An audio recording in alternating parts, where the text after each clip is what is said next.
If the Wild do look to make a big trade to free up some cap space, who could potentially move and who is safe? We discuss on today's episode of Locked on Wild. You're Locked on Wild,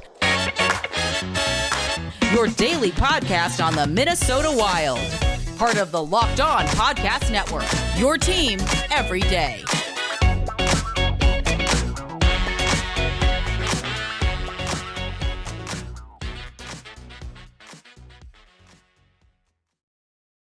What's happening, everybody? Welcome to another episode of Locked on Wild, your daily Minnesota Wild podcast, part of the Locked On Podcast Network, your team every day. Thank you, as always, for making Locked on Wild your first listen each and every day. If it's your first listen today, welcome in. We hope you continue to listen throughout the rest of the offseason and beyond. If you are an everydayer, welcome back. On today's episode of Locked on Wild, we ask the fans as we talk with Wild fan Luke Laszewski about how the season ended and where the Wild need to go from here. Today's episode is brought to you by Game Time. You can download the Game Time app, create an account, and use code LOCKEDONNHL for $20 off of your first purchase. My name is Seth Topal, your daily Minnesota Wild insider, and as mentioned, we're getting a fan's perspective today. Luke Laszewski joins us. Luke, thanks for joining the show today. I know you are excited to share some thoughts on how the season ended and kind of how we go from here. First off, how you holding up with the fact that the Wild are not in the postseason currently? Thanks, Seth. No, it's really, really fun to be here. I'm excited to share my opinions, and I'm holding up.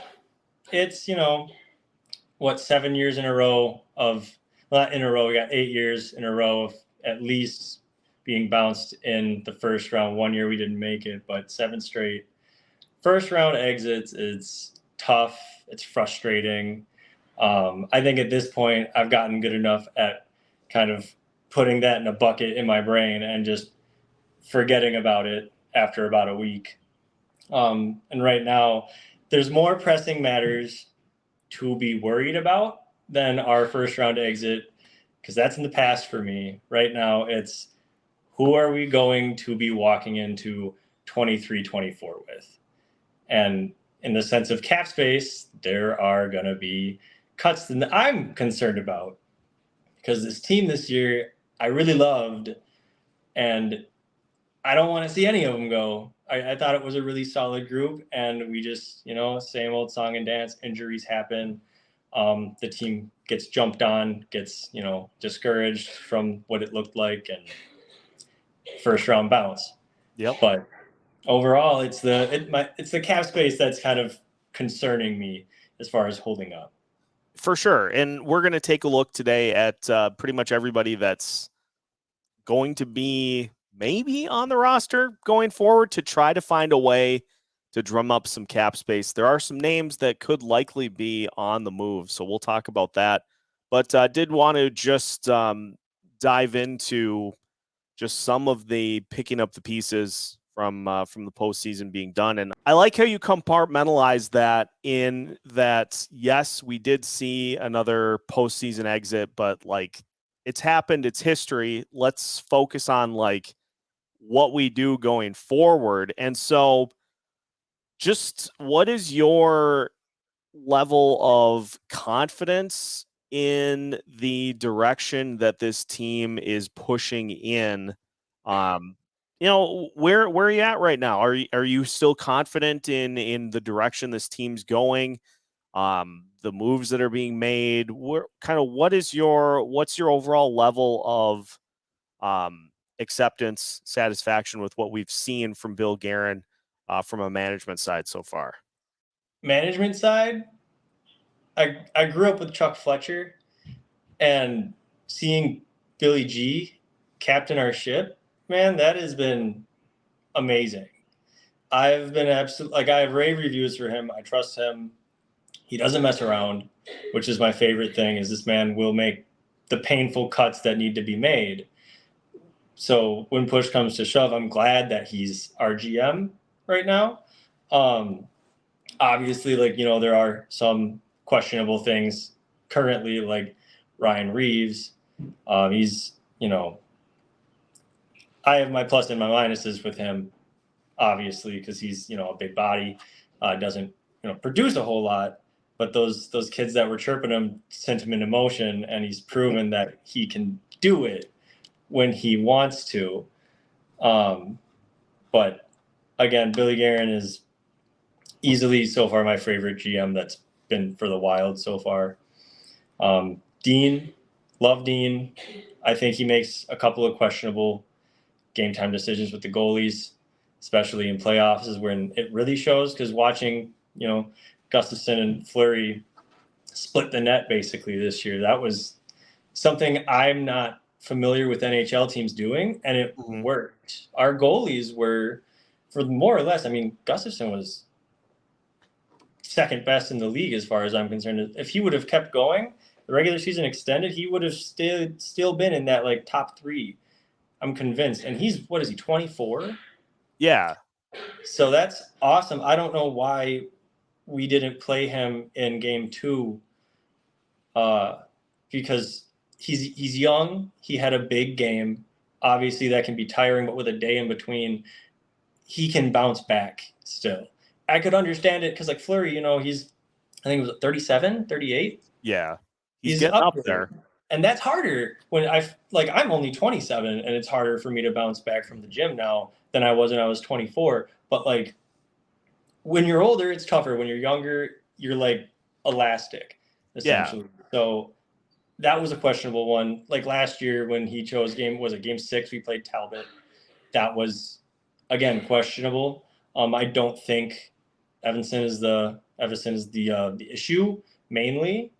I mean, looking at our PK was just horrendous in playoffs this year. Our power play, albeit was average, I can live with that, but it was showing signs of wavering, and that's a problem in the future. Yeah. Right now, Apex issue is the penalty kill, as 9 goals that Dallas got on us from the penalty kill. That's just, it's unacceptable from a fan standpoint. I hate seeing that because I know 5-on-5, I'm confident we were the better team 5-on-5, and to play what felt like half of the time 5-on-5, you're asking a lot from that, because with Ottinger in net, the man was solid. He was a brick wall against us, and 5-on-5, you need time to work around him, figure him out, and it's just, more or less a tall task. Yeah, if the PK is constantly giving up goals. It certainly makes it more difficult to win a series if you're not able to own that special teams battle. Well, let's get to the meat and potatoes of the episode today, looking at some of those guys who are going to be leaving, some of the guys that are currently on the team that may not. We'll try to see if we can find some room to create some cap space as we continue today's episode of Locked On Wild. After this, there is nothing more stressful than trying to find tickets for your favorite sporting events the day of, and it shouldn't be an issue. Well, now Game Time is here to try to help. Game Time is the fast and easy way to buy tickets for all the sports, music, comedy, and theater near you. With killer deals on last-minute tickets and their best price guarantee, you can stop stressing over tickets and start getting hyped for the fun you'll have. The best part about the Game Time app is it shows you images of your seats before you buy them. They also have the lowest price guarantee, plus event cancellation protection, job loss protection, and more. Download the Game Time app, create an account, and use code LOCKEDONNHL for $20 off of your first purchase. Terms apply. Again, create an account and redeem code LOCKEDONNHL for $20 off. Download Game Time today. Last-minute tickets, lowest price, guaranteed. Continuing today's episode of Locked On Wild. Once again, thanks for making Locked On Wild your first listen each and every day. Everydayers, make sure you tune in tomorrow as we will finally now get to the path series that I have been teasing all week, taking a look at how some of the recent Stanley Cup champions got to where they did at the top of the mountain. So tune in for that tomorrow. Should be an interesting look at how the last few Stanley Cup champions have found a way to get it done. Continuing to get some fan perspective, Luke Laszewski joins us today. And Luke, let's just start going through some of the names. We'll start on defense because it's where a lot of the money's at. And if you look at in terms of who is safe, Jonas Brodin, Jared Spurgeon making the most money on the decor right now. You have Matt Dumba, who is going to be a free agent here this offseason. John Klingberg as well. You've also got money tied into Jake Middleton, Alex Goligoski, and Jon Merrill, while also needing to re-sign Kalen Addison if that's a route that you want to go. So who in your mind should be safe defensively? If there are names that are going to be moved, who would you look to potentially move? Seth, it's not easy deciding who needs to move always. And I want to preface this. I don't want any of these guys to go. I think our team has been fantastic for the most part in the regular season. And obviously this is just my opinion, so I don't want anyone to jump down my throat with this. But with 14 mil and some change in dead cap space, cuts have to be cut. Cuts have to be made. And for the organization to keep moving forward where we are in our current situation, it's going to hurt. It's going to hurt. And I am not necessarily ready for that, but push comes to shove and we have to be. So the ones that I think are safe, obviously Spurgeon, Brodin, they've both been awesome for us. Middleton, I do like Middleton. He's decent. From a fan's perspective, Klingberg was a great rental. Like everybody else, I'm just going to echo it. He was a great rental for us. He did what we needed him to do, and in some scenarios didn't. I'm not convinced at 3.5 mil with this current, cap hit. It's just, I don't think that we can afford him for another season or two. So great rental. We're going to have to let him walk. Yeah. Personally. And that's on the same tone of that. Matt Dumba has been, he was a rock for us in playoffs this year from what I watched. He elevated his game. He played at a level we hadn't really been familiar with from him in a long time. And watching him for, the last 10 years he's been with us, it's tough. It hurts. I'm a sentimental guy. I see him. I see how bought in he is and how much Minnesota means to him. Personally, I would like to see him back for another year. Objectively, I can't, say that that's going to be his new standard, is playoff hockey. We can't know that's going to be what he brings in the regular season for the rest of the next year, And at $6 million, that's a lot of cap space when you look at like what Gustafsson deserves. We have to re-sign Addison. Now we've got Brock Faber we've got to prepare for. It'll be an impossible task, I think, to bring him back, sadly. So that's definitely going to be some news that I have been anticipating for a long time just to mentally prep myself for. Goligoski, he's old.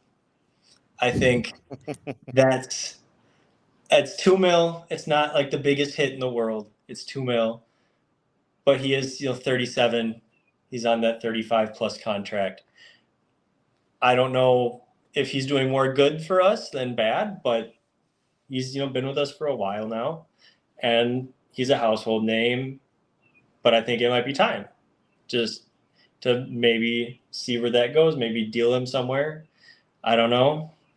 I'm not an expert in contracts, but I think there's room for somebody different. Yeah. As far as he's concerned.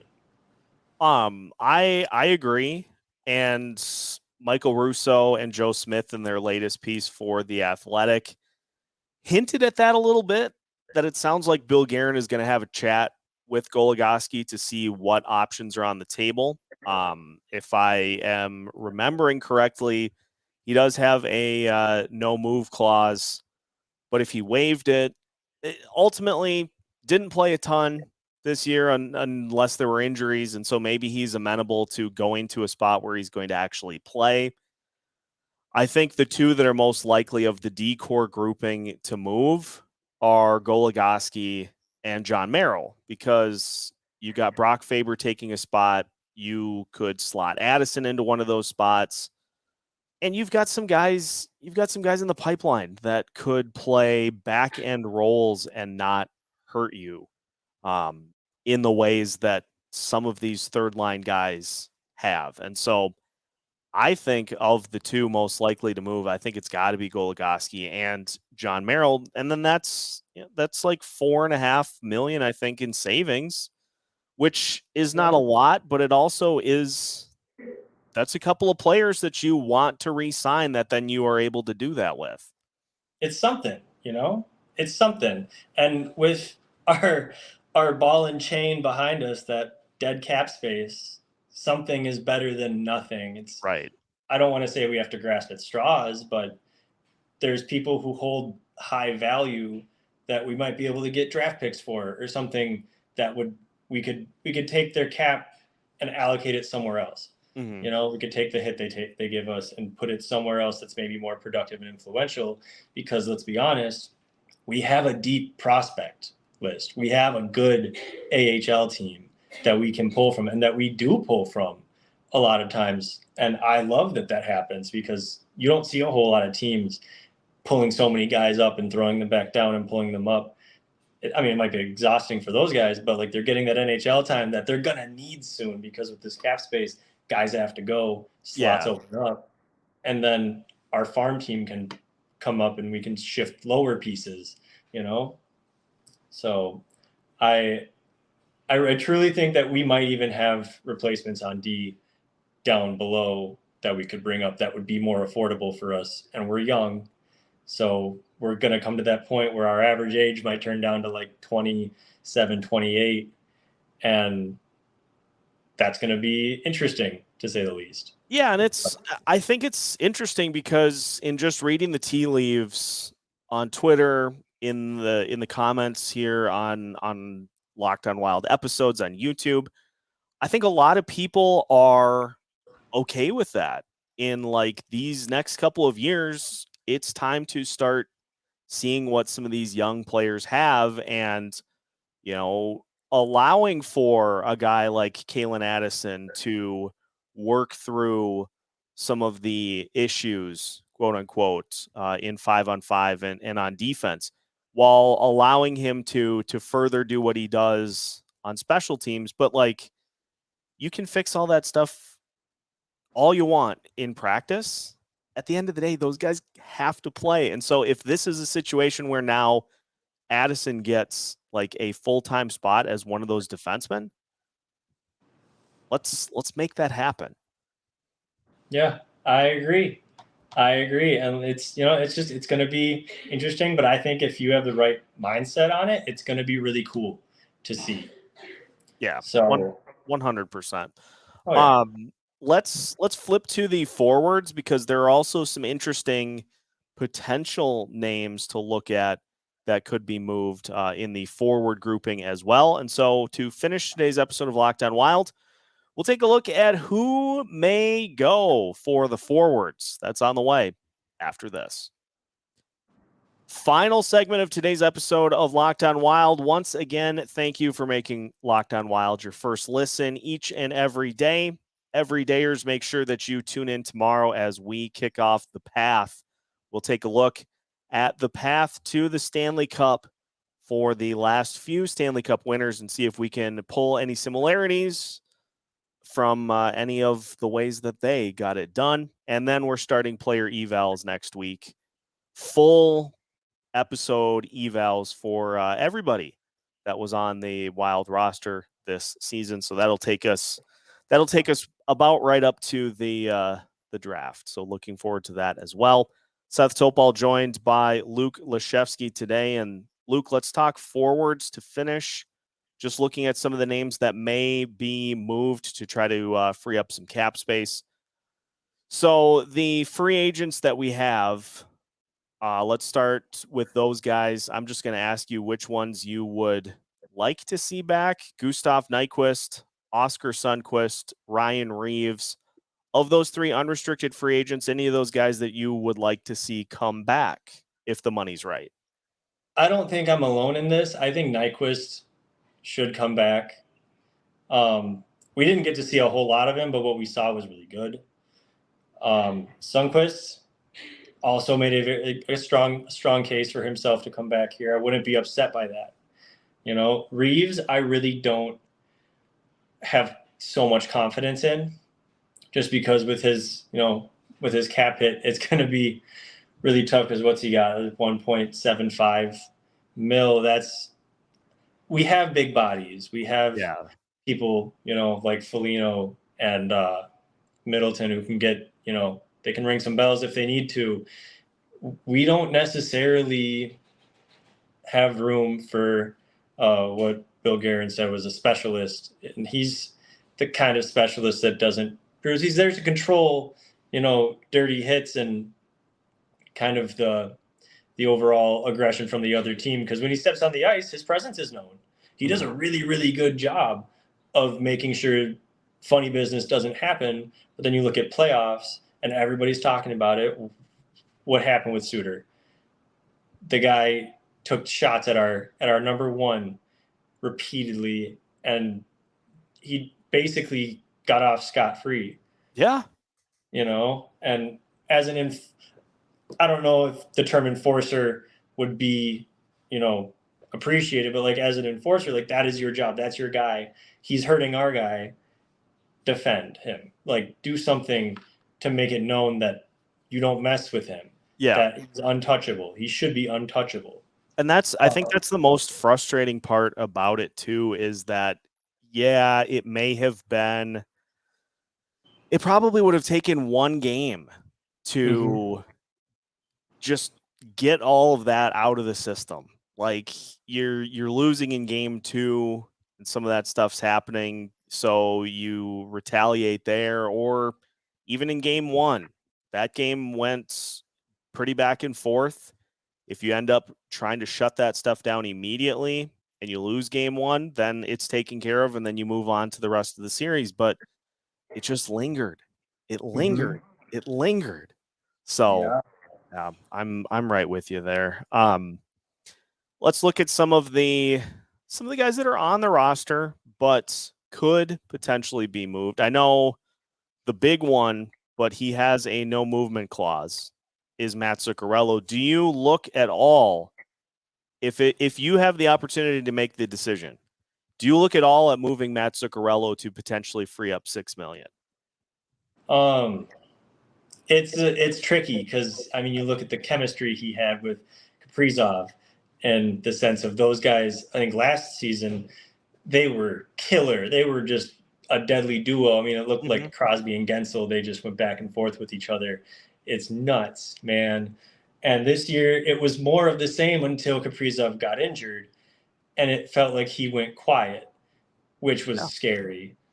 But I don't think I mess with that too much. I think maybe when contract renegotiation comes up, you figure out what you sign, if you move up or down with the money, depending on what his last year on his contract looks like. Yeah. And I think, when he becomes an unrestricted free agent, Kaprizov's his guy. That's his boy. Those guys have something interesting. If you watch them, they're funny together. They know they have that chemistry. I don't want to mess with that. What I'm looking at is Foligno, because he's very good at what he does. And again, he's a big body. He was, I think, the most penalized man on our team. Yep. And that hurts. That hurt us in a big way going into playoffs. And I feel like he has a lot of value to the team as well as other teams. And he's, 3.1 mil. That's valuable. That's a lot of money with what we're dealing with right now. Relatively speaking, that's a lot. So I think we shop him around. We don't have to trade him, but we should definitely shop him around. One that I'm sad about is Mason Shaw. fourth ACL tear. And I know that it's got to be in his mind of how much longer can I come back from these? Because, I mean, you tear your ACL once, it's tough. Twice, it's doable. 3 times, they almost advise you to stop playing. And 4 times, I don't know what his doctor's telling him, but that's tough. It's sad. He's young. He's good. Do we have the, wherewithal to take a shot on a guy who might pull it a 5th time, might tear himself a 5th time? And that is kind of career ending in my mind, health wise. You have to think about yourself. I mean, look at Bo Bennett. That man was injured all the time, if that's a league known thing. Because, I mean, moving out here to Pittsburgh, you hear all about him, and he had to step away because he just kept getting hurt, and it was so hard. And that, I think, is our Bo Bennett, in a sense, is he might be gone because of that. But right now, it's tough. You can look at Johansson.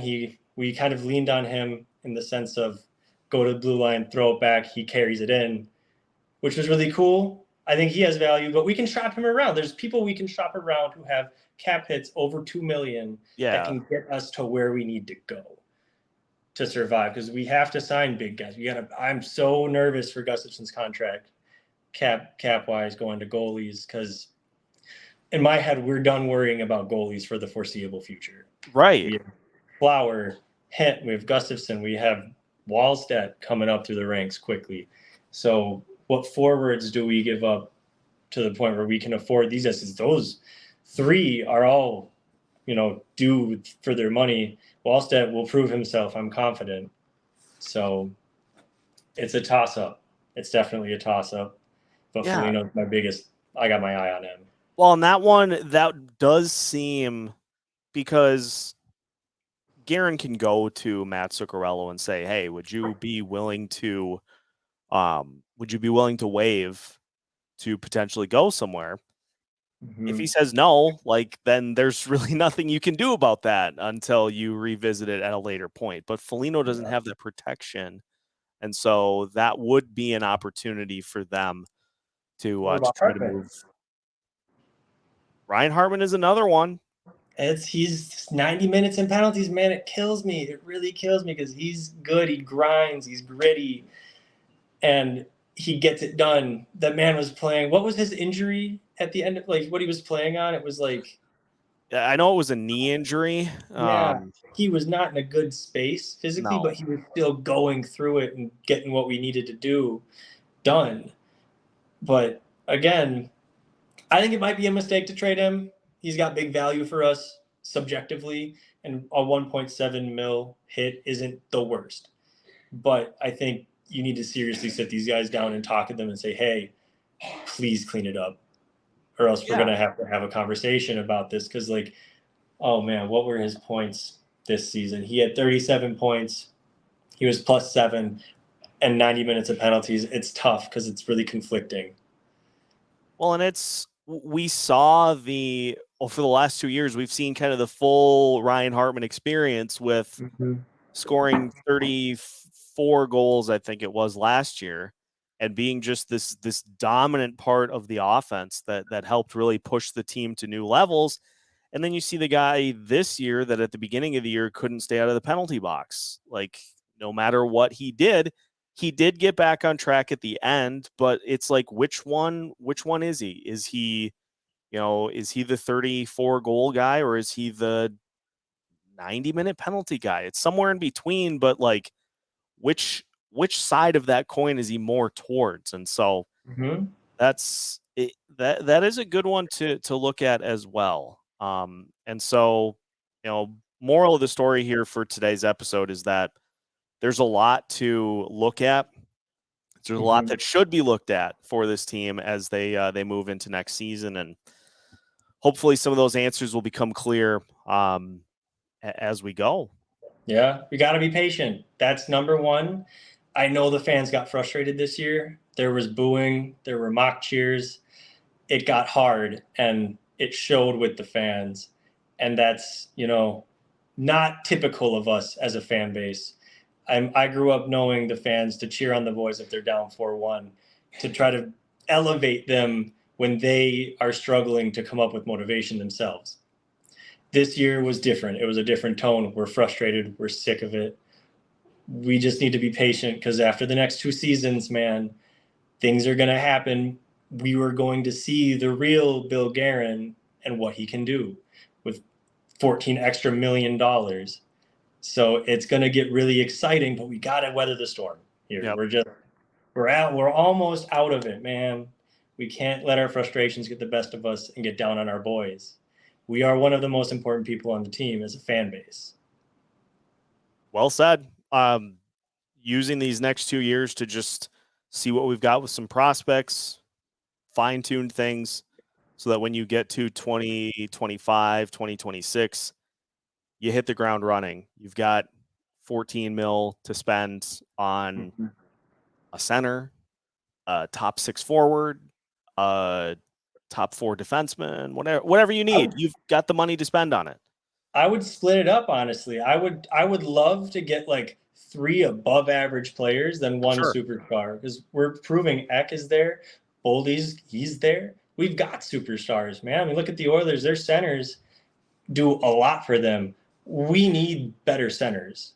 Yep. I would love to see 3 above average centers come in and see if we shake things up and start winning faceoffs more. I like that.